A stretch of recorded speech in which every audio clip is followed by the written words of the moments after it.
Esto es Terapia para Llevar, conversaciones que curan con Paola Van. Y el día de hoy quiero que hablemos de microdosis, este término que se ha puesto tan en boga últimamente. Y lo primero sería contarte qué es esto que llamamos microdosis. Quizás hayas escuchado el nombre por ahí. Y llamamos microdosis justamente a esta manera de administrar ciertas plantas maestras en una dosis pequeñísima. Es decir, una dosis que no es psicoactiva y que es tan pequeñita que va actuando de maneras sutiles, amables y con constancia muy profundas. Lo primero que quiero decir es algo que me gusta compartir con frecuencia.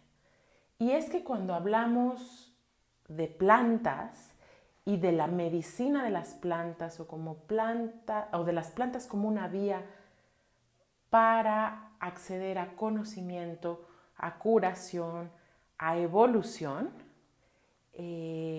lo más importante es entender que la planta es un ser vivo y es un ser inteligente. Incluso hay tribus o ancestralmente se les consideraba como una forma de vida más inteligente que los propios seres humanos. Y la explicación que yo he escuchado acerca de esto, por ejemplo, proveniente de algunas tribus africanas, es que las plantas son seres que dan y dan y dan prácticamente sin pedir nada a cambio y estando solo en la quietud, esperando que la vida les provea. Sin embargo, nos dan alimento, nos dan materiales de construcción, nos dan combustible, nos dan medicina. Y entonces podemos empezar a hablar de la medicina de las plantas como yo veo que de pronto se hace en términos muy científicos, que no es que esté mal, yo soy una fascinada de la ciencia, porque me parece que nos da mucho entendimiento, pero si nos reducimos solamente a lo científico, nos perdemos de la mayor profundidad que es la relación con una planta. Y con una planta que estamos llamando en esta ocasión maestra. ¿Qué son las plantas maestras? Y yo lo describiría así. Así como entre los seres humanos hay diferentes oficios y vocaciones, entonces hay terapeutas y hay médicos y hay artistas y hay contadores y hay ingenieros, obviamente entre la comunidad de los seres verdes, entre las plantas, pues también cada una de ellas tiene un distinto propósito de ser. Y algunas o todas están ahí dándonos oxígeno, pero otras nos dan alimento, otras de nuevo sirven de construcción. Y ojo, no quisiera que la visión fuera que las plantas están solo para servirnos a nosotros los humanos, porque más bien forman parte de la red de la vida, dan alimento a los insectos, a los animales, etc. Y así como dentro de los humanos, les decía, hay ciertas ocupaciones, algunas plantas son doctoras, por decirlo así, y son maestras en el sentido de que nos traen enseñanzas profundas. Y muchísimas plantas podrían ser consideradas así, pero claro, hay unas que han significado, digamos, la medicina de un pueblo. Por ejemplo, me viene a la mente y al corazón cuando pensamos en la tribu wixárika, mejor conocida como los huicholes, pues sabemos que gran parte de su cosmovisión, pero también de su vida, de su espiritualidad, gira alrededor del jicuri, que es el nombre que se le da a esta planta que más comúnmente en Occidente conocemos como peyote. Y entonces sí, nos referimos a plantas como esa, nos referimos a preparados de plantas como en Sudamérica es la ayahuasca, y así hay un listado de plantas que a mí personalmente me resuena llamar plantas maestras. Entonces estas plantas muchas veces se prescriben o se comparten en estas tribus de manera ceremonial, es decir, en dosis significativas que traen una experiencia por lo general muy intensa, a veces visionaria, es decir, que regala imágenes, que regala profundas comprensiones.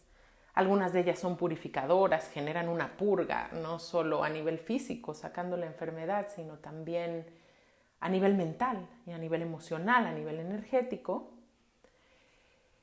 Y la experiencia de interactuar con estos seres en ceremonia, si tú lo has vivido, podrás coincidir con que suele ser intensa.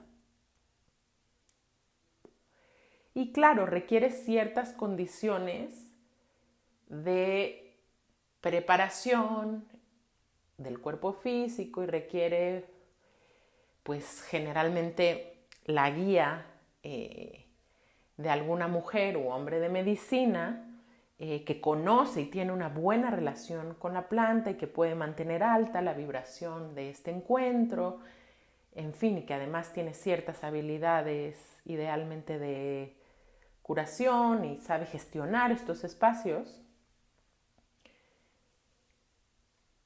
Pero esta no ha sido la única manera en la que las tradiciones nos han enseñado a usar estas plantas. Desde hace muchísimos años también se usan en dosis pequeñitas,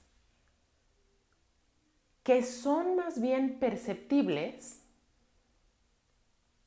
a nuestra conciencia más refinada. Y entonces por eso le llamamos no psicoactivas, como decir más coloquialmente, no te van a pegar un viaje, porque si fuera así o te dieron una experiencia altamente intensa o, de nuevo, usando términos muy coloquiales, te ponen, ¿no? Entonces ya no estamos hablando de una microdosis. En los tiempos recientes he notado que se ha popularizado el uso de estas plantas en dosis pequeñitas. Y esto ha traído resultados que ahora sí científicamente han sido muy sorprendentes. Por ejemplo, los hongos de psilocibina, los que se conocen como hongos mágicos u hongos alucinógenos, que a mí el término alucinógeno me parece un poco despectivo porque implica que es una fantasía las experiencias a las que se acceden, y esta no es la visión que tenían los pueblos y esta no es la experiencia que tienen muchas de las personas que se acercan buscando crecimiento y sanación a estas plantas. Pero bueno, estos hongos específicamente han sido autorizados legalmente para ser estudiados en algunos países en sus efectos, por ejemplo, para cuestiones como ansiedad y depresión, con, eh, con resultados maravillosos. Y aquí entramos en un tema que es muy delicado, porque, por ejemplo, en nuestro país y en muchos, por distintas razones, que de hecho tienen un cierto fundamento válido, estas plantas, su consumo, su transporte no es de uso legal, salvo para el uso de los pueblos nativos y bajo usos religiosos. Sabemos algunas personas que, siendo afiliadas a movimientos religiosos, usándolas de esta manera, pues hay una autorización legal, pero en general el consumo no es permitido. Bueno, el consumo más bien es una decisión individual, pero no la venta, la prescripción, la promoción, ¿no? Y de nuevo, a mi parecer esto no es del todo inválido. ¿Por qué? Esto se generó, por ejemplo, específicamente en el caso de los hongos, allá en las épocas donde muchos exploradores psiconáuticos pues empezaron a hacer sus búsquedas personales y a consumirlos, a veces de manera como un ejercicio de autoestudio, buscando sanación, y a veces de manera lúdica, pero claro, se produjo un uso indiscriminado que pues sí llegó a poner en peligro a personas, ¿no? Aquí estamos hablando, sí, de dosis altas, no cuidadas, no estudiadas. Y también hay otras razones, como por ejemplo el peyote, que es uno de los tesoros vegetales y espirituales de nuestro país, es una especie en extinción. Entonces, claro que estas plantas obviamente han sido rehenes, sí, del tráfico, de la explotación, del uso inadecuado. Y en ese sentido, pues hay una validez en regular estas plantas. Y por otro lado, no podemos negar la otra cara de la moneda, que es un poco más sombría, y hay que nombrar que hay una industria farmacéutica, y esto no es una opinión, sino hay hechos que lo confirman, y estudios que lo confirman, que no siempre ha estado, o la mayoría de las veces no ha estado teniendo como interés principal la salud del pueblo, la salud de la gente, la salud de sus consumidores, sino que su interés principal muchas veces es la ganancia económica. Ojo, no que esto no suceda a veces también con personas que suministran medicina de plantas, ¿eh? Por eso esto es un tema sumamente delicado de tratar y de manejar. Pero con propósitos informativos, pues resulta muy interesante compartirte información acerca de esto. Porque, regresando al tema de la microdosis, hay ya varios estudios que avalan que, por ejemplo, ciertas plantas, y ojo, por ejemplo, como el cacao consumido en una bebida, en grano, un cacao puro, un cacao de buena calidad, es tremendo tratamiento antidepresivo.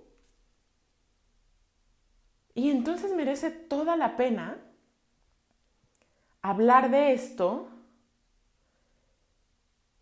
Y si bien la idea no es promover y mucho menos un consumo irresponsable, sí empezar a través de informar a tirar la ignorancia, los tabúes y la condena que se ha hecho de esto como una posible vía de sanación mucho más natural, muy efectiva, muy amorosa y que tiene diferencias con los medicamentos psiquiátricos que tenemos a la mano hoy en día. Porque hay un tema que es bien interesante. En los estudios que se han hecho recientemente sobre el sistema nervioso, hemos podido darnos cuenta que el consumo de un medicamento psiquiátrico, si bien a veces es una necesidad, generalmente contiene un problema, pero no lo resuelve. Y lo que se ha visto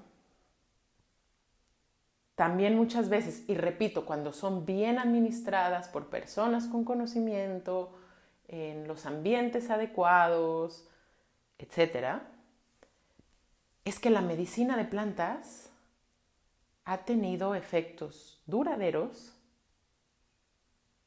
eficientes, que acaban sí por ayudarle a la persona a resolver situaciones, por ejemplo, como trauma complejo, como depresiones estacionales, en fin, como cosas que reciben estos nombres clínicos y que muchas veces tienen su origen y gran parte de su sostenimiento en temas emocionales y también fisiológicos que pueden ser resueltos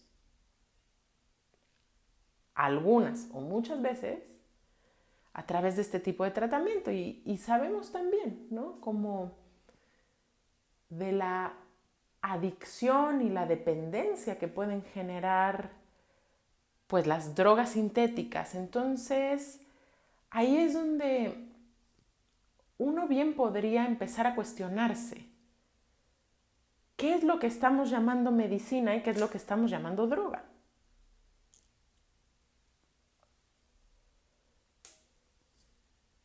Y entonces hago una pausa porque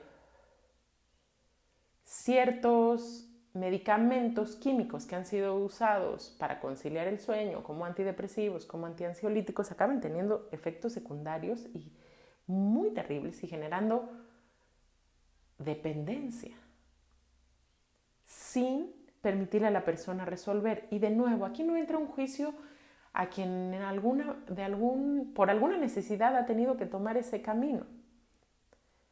Pero sí, de nuevo, hay una búsqueda de, a través de la información, hacernos saber que hay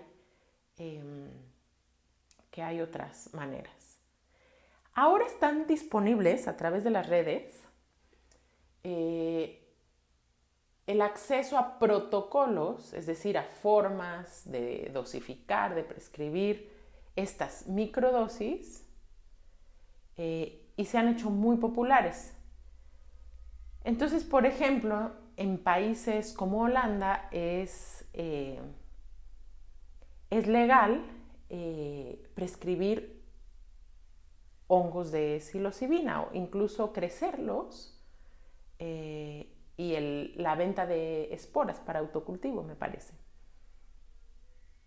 No así en nuestro país y en otros, por lo que es muy importante informarse al respecto de eso, y sin embargo hay personas que tienen un aval para hacer estudios, investigación, tratamiento con esto, y algunos podemos integrarlos a nuestra vida y a nuestra práctica terapéutica como parte del marco de cómo vivimos nuestra espiritualidad, ya afortunadamente con ciertos respaldos legales, válidos a nivel de nuestro país y otros. Pero, digamos, en lo práctico, pues lo que podemos decir de las microdosis es esto que ya te venía explicando. que son medicinas que sirven a nuestra evolución de conciencia y que trabajan de manera sutil. Porque hay personas que al saber de estos temas me preguntan con frecuencia. Vamos a hablar de las preguntas más frecuentes que hay con microdosis. Una es, ¿generan adicción o generan dependencia? Y es, no tendrían que, cuando están bien prescritas estos protocolos, por ejemplo, se toman a veces un día sí, un día no, o hay protocolos que se toman 5 días y se descansa 2, etc. Hay distintas maneras de tomarlo que pueden, de nuevo, prescribir personas que estén autorizadas e informadas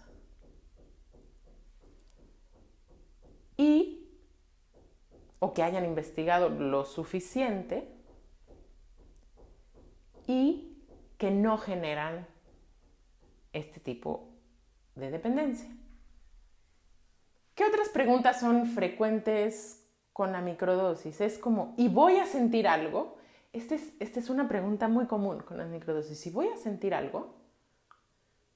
Y la respuesta es, todo depende de tu capacidad de sentir.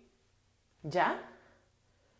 Porque las microdosis, para llamarse así, no tendrían que alterar tu estado de conciencia de una manera ni que te ponga en peligro, ni que altere tus facultades para trabajar y llevar una vida cotidiana, ni que te desarraiguen, me explico, sino que tendría que haber un funcionamiento normal.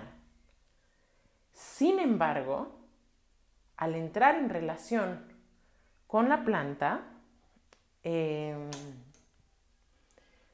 pues claro que dependiendo de cómo sea el preparado, pero tienen efectos sobre tu sensibilidad y te van a ir curando. Y esto, claro, si tu sensibilidad es refinada, mientras más lo sea, más lo vas a percibir.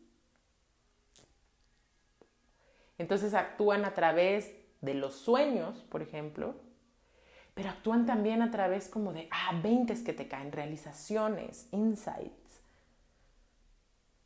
Actúan a través de percepciones sutiles.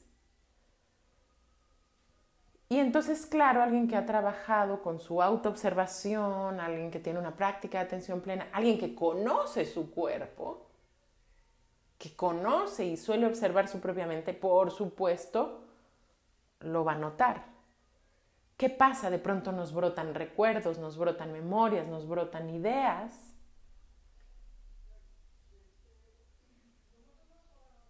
Y entonces, claro, esto es sutil, pero a la vez puede ser sumamente profundo y útil. Y entonces, por ejemplo, ya si nos vamos más al lado científico, algo súper interesante es que la psilocibina es una sustancia cuya molécula es sumamente parecida a la serotonina. Hemos hablado de serotonina en este podcast, que es uno de los neurotransmisores que nos produce esta sensación de contento. Por ejemplo, cuando nos sentimos desolados, muy solitarios, cierto tipo de depresión, de melancolía, es una falta de serotonina. Al ser sumamente parecida a la molécula de psilocibina, los receptores de serotonina en el cuerpo la reciben como si fuera esta, brindando equilibrio, bienestar, balance. También se han observado muchísima como florecimiento de la creatividad, de la comprensión, y específicamente también se habla de que son súper buenos para curar trauma de infancia. Y así nos podríamos ir con diversas plantas.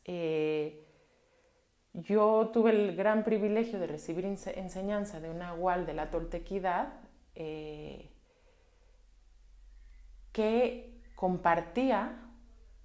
nos compartió enseñanzas sobre 7 plantas que considera maestras. Entre estas estaban el jicuri, los hongos y otras plantas más comunes o que no pensaríamos que podrían dosificarse de manera micro, como el cacao, como el tabaco, y otras menos conocidas como la salvia, como el oleoliuqui, que también se le llama manto de la Virgen, como la Calea zacatechichi, que es una planta que es conocida por sus propiedades para el ensueño, para la conciencia onírica, en fin, para trabajar con los sueños. Y ha sido bellísimo porque cuando me han reportado, digamos, una persona que ha trabajado con Calea zacatechichi en microdosis, alguna vez escuché una historia de alguien que me reportó que empezó a soñar con sus ancestros y a recibir mensajes por ese medio. Entonces, si se fijan, aquí alterno está un poco la parte científica, pero de nuevo está la parte profunda de la relación con las plantas. Y Nahual nos enseñaba bellísimo, ¿no? Que estas plantas tienen energía y presencia, por ejemplo, de arquetipos como el cacao. El cacao es una abuela. El cacao apapacha. El cacao es ese amor incondicional. Es como si nuestra madre, nuestra mamá a veces sí nos regaña, pero las abuelas son apapachonas, contenedoras, nos cantan, nos alegran, ¿no? Este arquetipo de la abuela amorosa, sabia, amable. Bueno, ese es el cacao. Esas son las características de su presencia. Entonces, de nuevo, no me he recargado al informarte mucho en lo científico, que además está mucho más accesible en libros, en la red y tal, que no sea importante, pero quisiera que hoy mi palabra fuera un poco como hablarte de estas características que, por ejemplo, tiene el jicuri, que es este cactus del desierto que le han llamado el hermano mayor, porque arquetípicamente tiene las características de un ser sabio, milenario, que nos da consejo, que nos da fortaleza. Tú imagínate, los huicholes, o mejor dicho, huirráricas, ejercen peregrinaciones religiosas cada tanto atravesando el desierto y van desde niñitos hasta ancianos. ¿Qué les da la fortaleza para hacer eso? Esta planta sagrada. Entonces, cuando nosotros convivimos energéticamente con esta planta, nos da esas lecciones. Son como aliados, como consejeros. Yo digo de pronto como otros terapeutas que nos dan sus enseñanzas y sus intervenciones. Y entonces imagínate la fortaleza que puede enseñar una planta que colabora con este pueblo en su actividad religiosa y para soportar las condiciones del desierto. Entonces, el propósito de este podcast es informativo. Y como sabes, pues parte de mi práctica terapéutica ha sido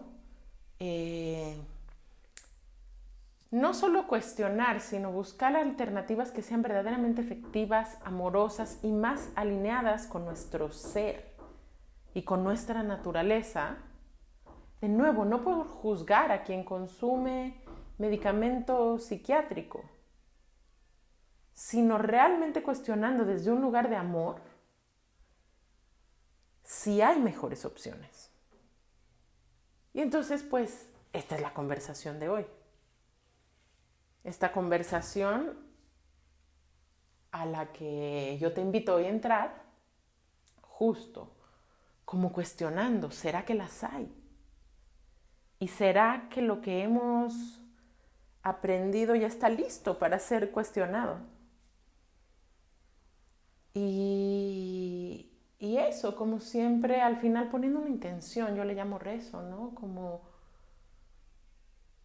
Como porque quien así lo desea podamos acceder a una verdad profunda, amorosa, que nos han venido pues mostrando de alguna manera y que ha sobrevivido el paso del tiempo y ha sido portada por verdaderos hombres y mujeres de conocimiento que muchas veces provienen, pero no siempre, de marcos tradicionales, de tribus ancestrales. En fin, entonces poniendo esta intención, este recito, porque podamos todos entender de la manera más verdadera, amorosa, profunda, cuál es nuestro lugar en este planeta y podamos entender y abrirnos a recibir cada quien la medicina que necesita, porque esta tierra, este planeta en la que vivimos, está llena de muestras de amor en el alimento que nos da, en el agua que corre, en el oxígeno inagotable y sin precio y sin marca registrada que respiramos todos.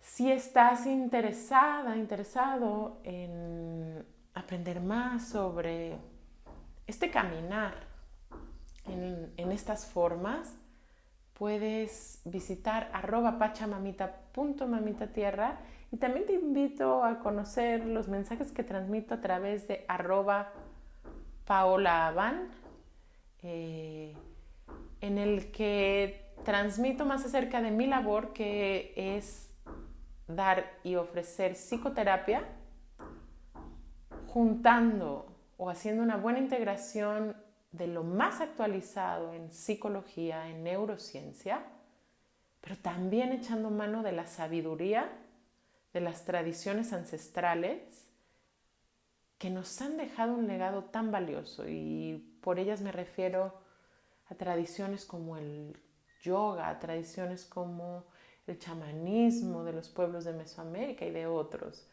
a tradiciones como el budismo, tradiciones milenarias que están llenas de sabiduría y riqueza y cuyo propósito es traernos de regreso hacia nuestro ser.